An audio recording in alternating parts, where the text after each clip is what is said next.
I recently moved into a new apartment, and having very little money, had to settle for the only habitable place in a row of almost derelict buildings. The street was all but abandoned, but I'm almost certain that there were squatters 2 doors down. My building was the only one not boarded up, and compared to the others, it had potential. There was no electricity when I moved in, no curtains, and no carpets. But at least the water was running. It was a particularly tough time in my life, which I won't go into, and I was grateful for a fresh start. I could really make a go of it here once I got some furniture in. The first night, I decided to sleep there even without a mattress and only a few candles to find my way around, though I could have probably found the bathroom by smell alone. After setting up camp in what I suppose was the living room, I tucked into a gourmet meal consisting of cold beans and dry crackers. I promised myself that once the sun came up, things would seem more homely and I could start unpacking. After exploring the shelves and cupboards for treasure and finding only a handful of those plastic curtain pegs and a shoebox full of old rent books, presumably left behind by the landlord, I decided to perch myself in a corner and use my jacket as a makeshift bed. Trying to sleep hunched over with nothing to look at but a bare pitch-black window wasn't easy, and the thought of what must be lurking out there on the old industrial estate kept my attention firmly on that window the entire night. Needless to say, I didn't sleep much, and decided to look around some more. I found a box of old sepia photos in the fireplace, each with 6 people standing at the same window, mouths open, and a pale shape in the reflection that I couldn't quite make out. I decided to take my mind off of it, since these old photos give me the creeps anyway.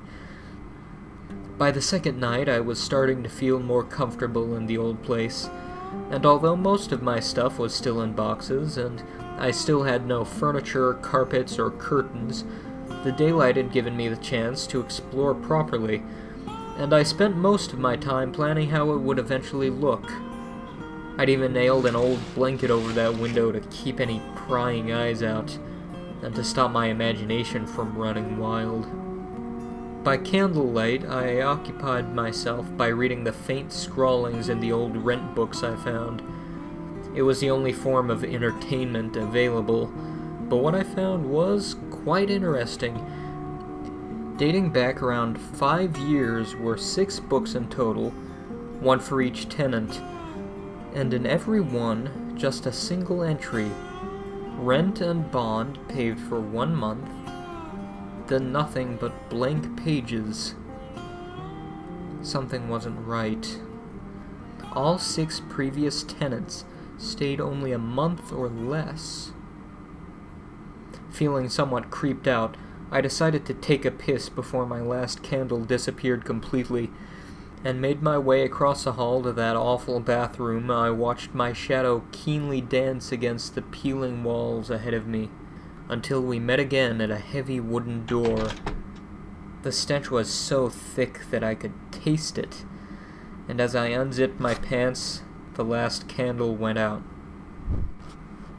Now, to this day, I'm not sure where I pissed exactly, but I can tell you that it was the fastest piss I had ever taken.